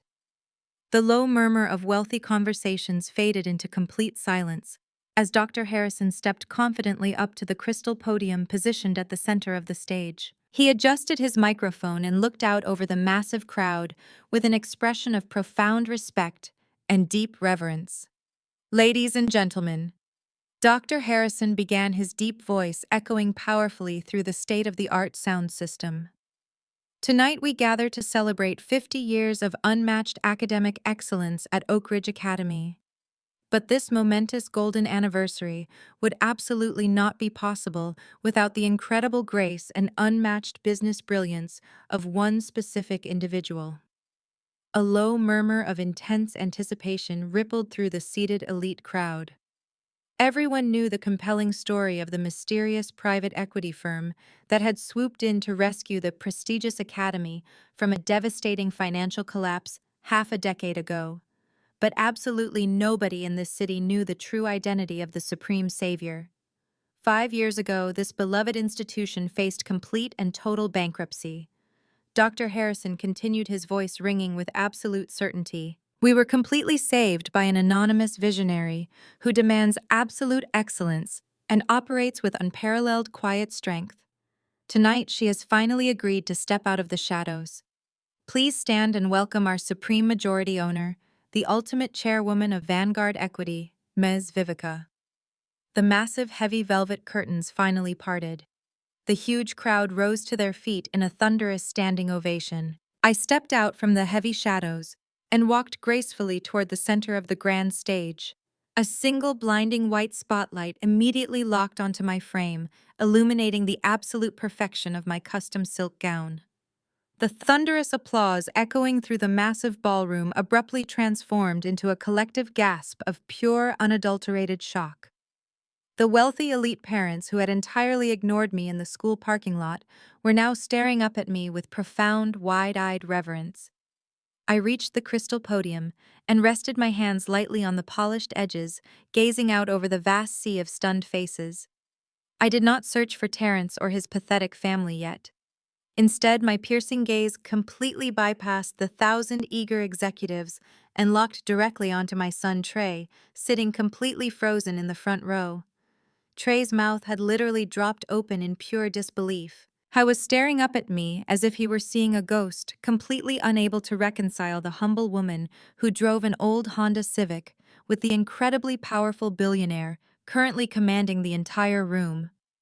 The heavy, deafening silence in the beautifully decorated grand ballroom quickly became absolutely absolute, as every single guest waited eagerly for my very next incredibly powerful word.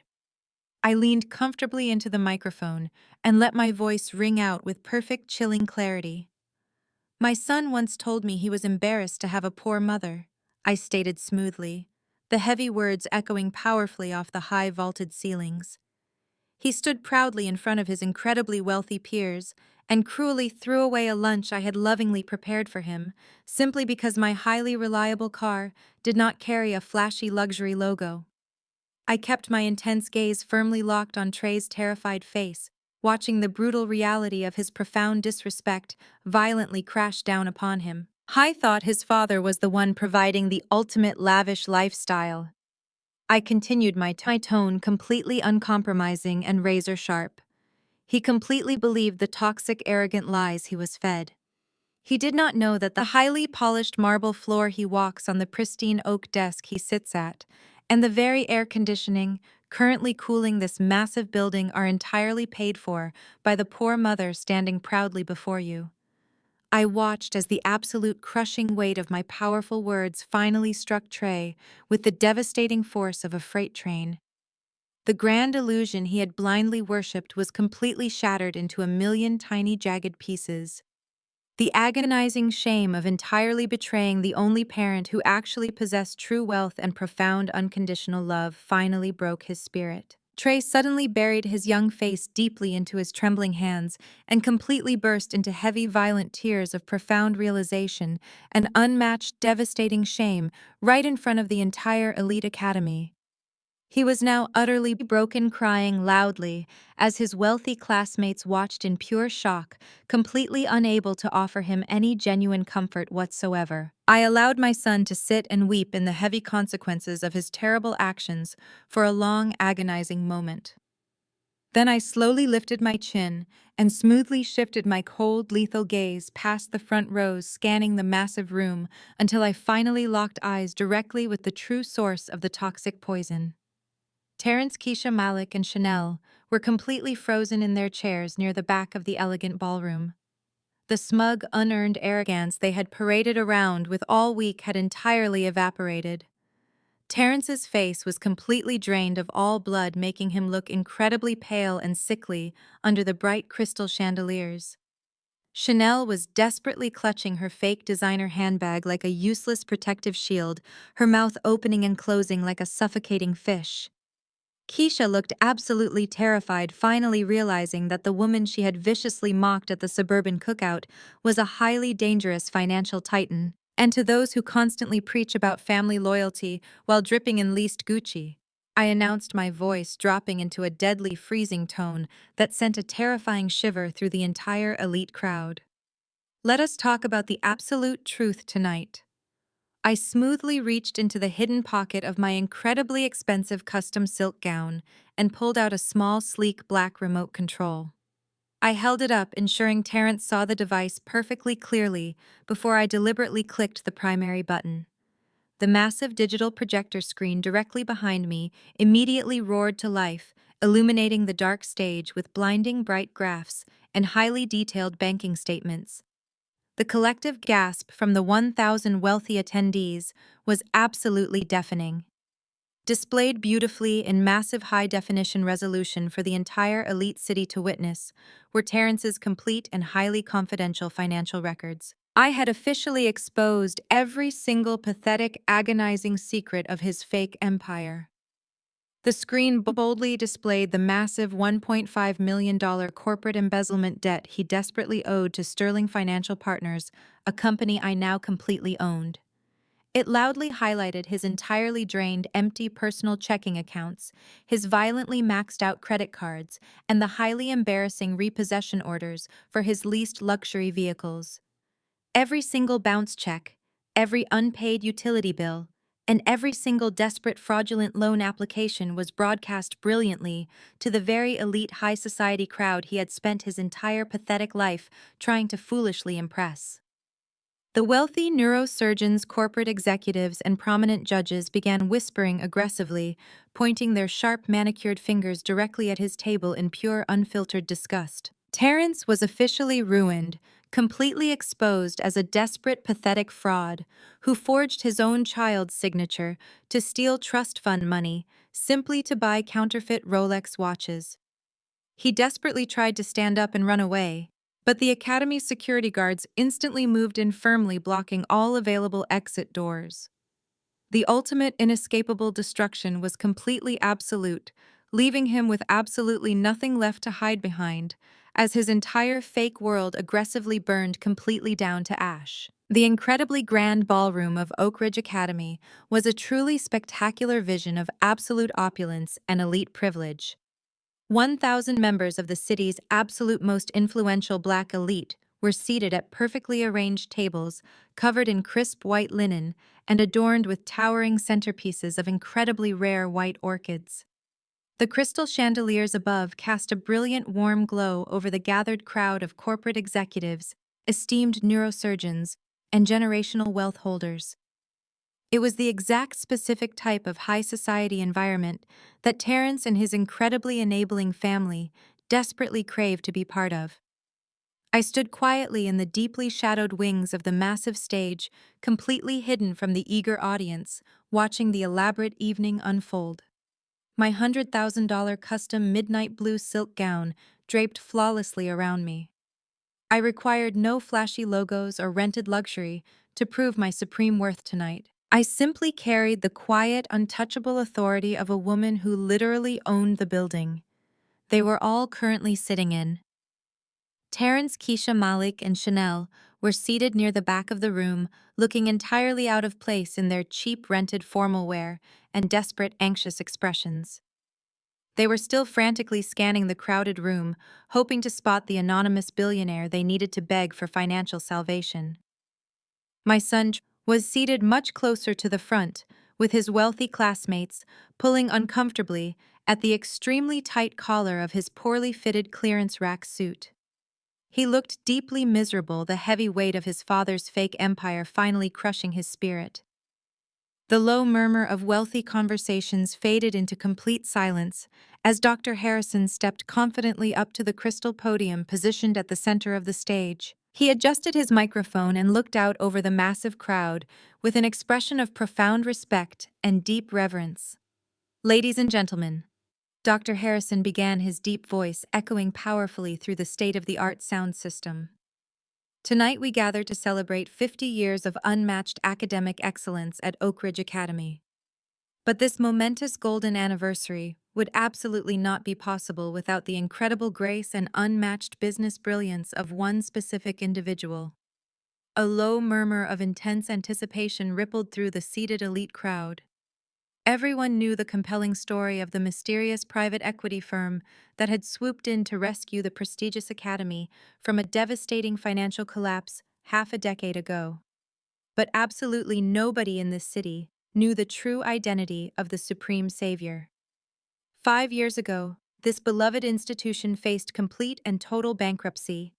Dr. Harrison continued, his voice ringing with absolute certainty. We were completely saved by an anonymous visionary who demands absolute excellence and operates with unparalleled quiet strength.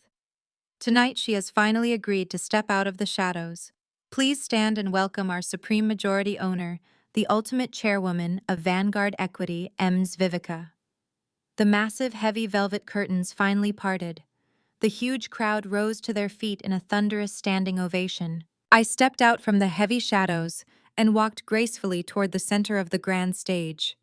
A single blinding white spotlight immediately locked onto my frame, illuminating the absolute perfection of my custom silk gown. The thunderous applause echoing through the massive ballroom abruptly transformed into a collective gasp of pure, unadulterated shock. The wealthy elite parents who had entirely ignored me in the school parking lot were now staring up at me with profound, wide-eyed reverence. I reached the crystal podium and rested my hands lightly on the polished edges, gazing out over the vast sea of stunned faces. I did not search for Terrence or his pathetic family yet. Instead, my piercing gaze completely bypassed the 1,000 eager executives and locked directly onto my son Trey, sitting completely frozen in the front row.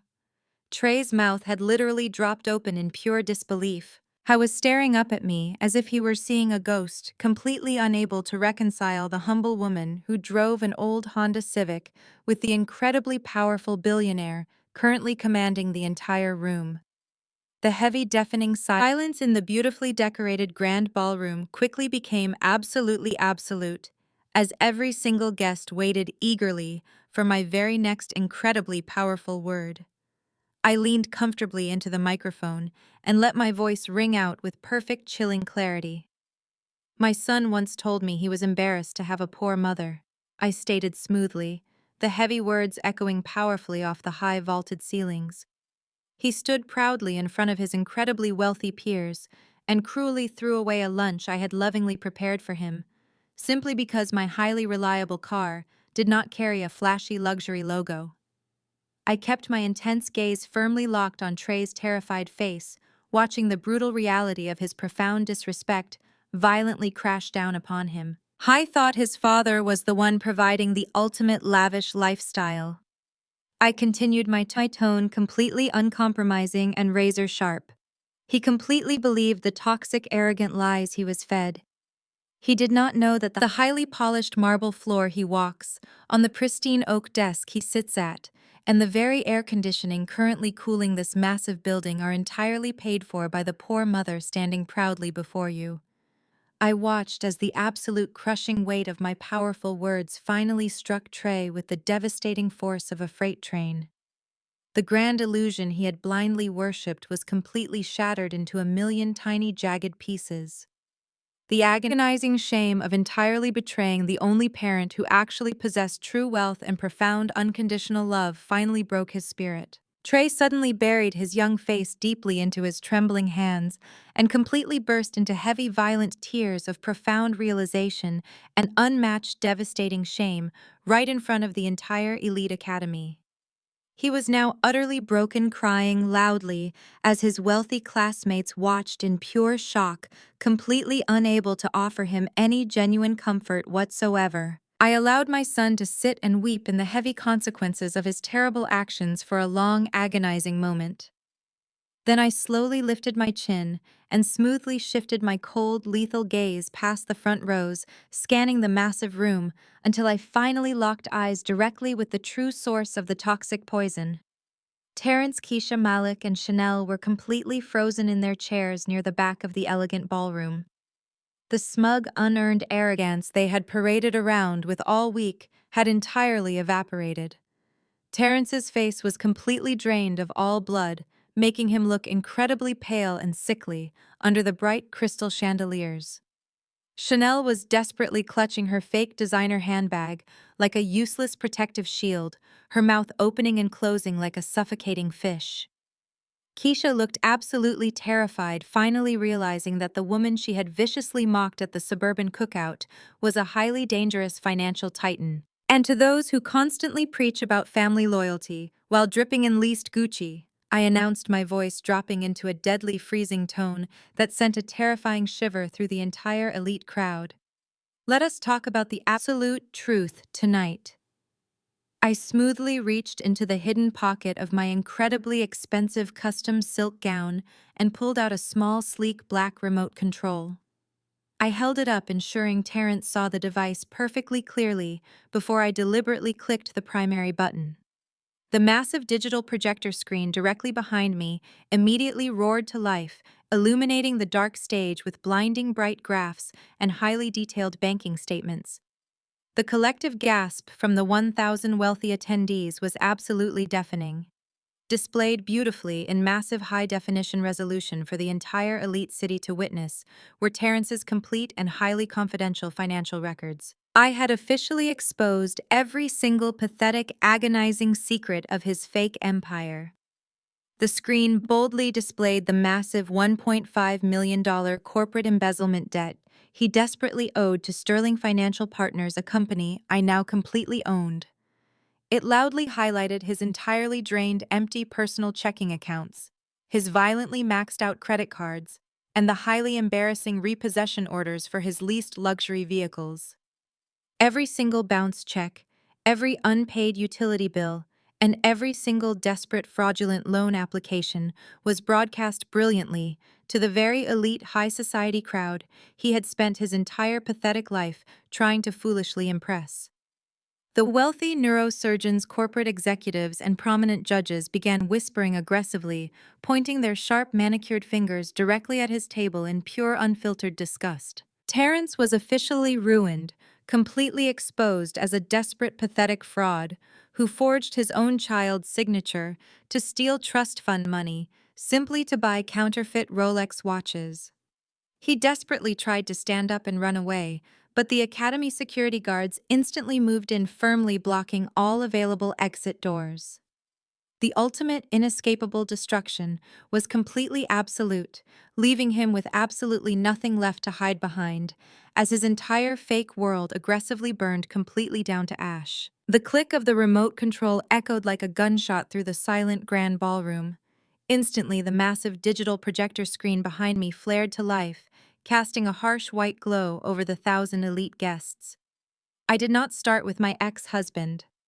I started with the woman who had spent years making sure I felt entirely unwelcome in my own family.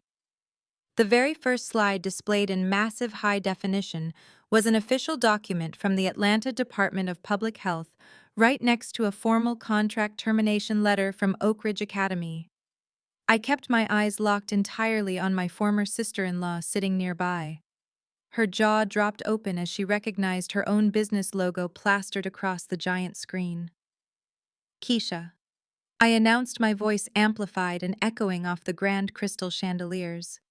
You stood in your suburban backyard surrounded by leased luxury cars and lectured me heavily on class and proper social standing. You called my simple lifestyle an absolute embarrassment to the family name. Yet right here on this massive screen is the undeniable proof of exactly how you fund your fake high society life. I pointed a single manicured finger directly at the damning health department citation. Keisha, you intentionally fed expired grade D meat to high school children. You knowingly cut corners on basic food safety and actively jeopardize the health of innocent students simply to line your own pockets and pay for your heavily mortgaged house. A loud collective gasp swept through the seated crowd.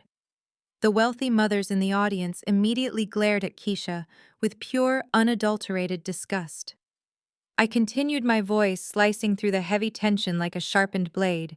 You are officially permanently banned from these prestigious premises, Keisha. Furthermore, my corporate lawyers at Vanguard Equity have already filed a massive civil suit against your catering company for gross negligence and severe contract fraud. You will never serve another meal in this entire state again. The immediate physical reaction from the elite society women seated at Keisha's table was absolutely devastating to watch. The incredibly wealthy doctors and corporate wives who had been politely enduring her desperate networking just moments ago now treated her like she had a highly infectious disease. They simultaneously pushed their chairs back, dragging the wooden legs loudly across the polished marble floor to physically distance themselves from her toxic presence. Two prominent board members actually stood up entirely, refusing to share the same linen-covered table with a woman exposed as a fraud. Keisha sat completely frozen, her face turning a deep mottled shade of embarrassed purple. She desperately tried to hide her face behind her cheap rhinestone clutch, but there was absolutely nowhere for her to run. The bright spotlight of pure, undeniable truth had completely incinerated her fake high society armor. She was entirely ruined, and the public execution was only just beginning. I clicked the small remote control again, smoothly advancing my calculated destruction to the next highly anticipated target. The second digital slide flashed onto the massive screen, illuminating the massive, dark, silent ballroom with a glaring, bright red border. Displayed clearly for every single elite billionaire executive to see were three clearly rejected bank checks. Right next to those bounce checks was a highly confidential digital banking transfer form. Terrence completely stopped breathing. The smug, superior smirk he had worn for the past 10 years completely melted off his heavily sweating face. I looked directly down at him from my supreme position of absolute power on the grand stage. "Terrence," I stated coldly, my voice dropping into a deadly quiet register that commanded total absolute silence from the entire room. "You paraded around this campus, acting like the ultimate wealthy provider. You proudly tossed a crumpled $100 bill into my car window just days ago specifically to humiliate me in front of these exact same elite parents. You loudly bragged about paying expensive tuition and handling the real money." I stepped out from behind the crystal podium, pointing directly at the massive digital display. "But you bounced exactly $40,000 in private tuition checks this very month, Terrence. Your personal bank accounts are completely empty. You are actively drowning in massive, unmanageable debt while aggressively leasing luxury vehicles you absolutely cannot afford." The crowd murmured in deep, critical judgment. In this room full of authentic generational wealth, pretending to have money when you had absolutely nothing was the ultimate unpardonable social sin. But I was not finished completely destroying his false legacy. I highlighted the second document on the bright screen. "Being a pathetic broke fraud who lies about his financial status is one thing," I continued, my voice rising with righteous maternal fury. "But what you did next crosses the line into a federal crime." I looked down at my son Trey, who was watching this entire presentation with wide, horrified eyes. "Terrence, you deliberately forged our son's signature on a highly secure legal document. You committed federal wire fraud to explicitly steal $50,000 directly from his private educational trust fund. You literally robbed your own child completely blind just to throw a flashy party and desperately flex your fake wealth for your sister." The ballroom erupted into absolute total chaos. Stealing from your own flesh and blood was a line nobody in that room would ever forgive. The wealthy neurosurgeons and prominent local judges began shouting their absolute disgust directly at Terrence. He physically shrank back into his uncomfortable rented chair, desperately raising his trembling hands as if trying to physically block out my damning words. He looked around wildly, searching for a single friendly face in the massive crowd, but found absolutely nothing but pure, unadulterated, cold contempt. The elite society he worshipped had completely turned on him tonight. He was permanently exiled, completely exposed, and completely stripped of his entire fake masculine identity.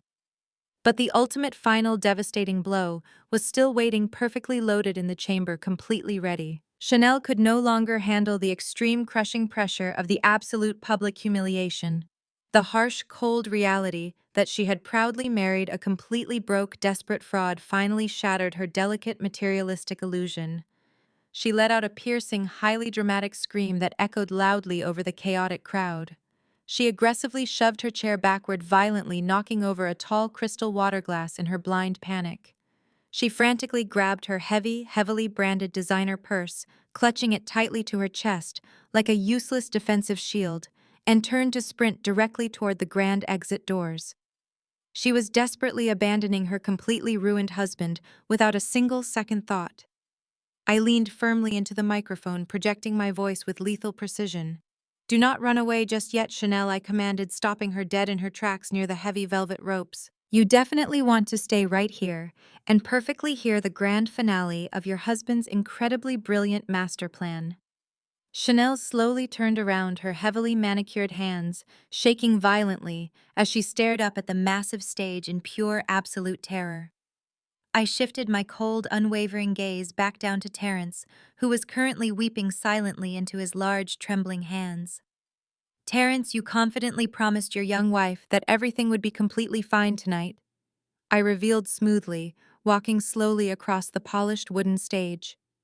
"You arrogantly assured her that you were going to easily secure a massive multi-million-dollar corporate investment from the anonymous billionaire owner of this prestigious academy. You truly believed your fake charm could easily bail out the massive $1.5 million corporate embezzlement debt you currently owe to Sterling Financial Partners." I watched the remaining color completely drain from his tear-stained face as I publicly revealed his final, darkest illegal secret. The entire elite crowd gasped again, absolutely horrified by the staggering massive amount of heavily stolen corporate funds. "Well, surprise, Terrence," I announced, a triumphant, highly predatory smile spreading slowly across my face.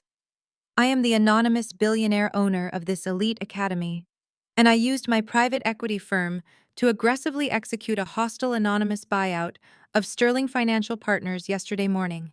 I officially personally own the very investment company you have been illegally stealing from for the past 3 long years. I own your desk, I own your office, and I completely own your entire miserable professional existence." The brutal, devastating truth finally hit him like a physical, crushing blow directly to the chest. He let out a loud, pathetic wail of complete, total defeat, slumping forward onto the white linen-covered table. "You aren't just broke, Terrence," I concluded, my voice echoing with final, absolute authority over the stunned, silent crowd. "You are officially and permanently fired. And my ruthless corporate lawyers have already securely forwarded every single piece of your undeniable embezzlement evidence directly to the federal authorities."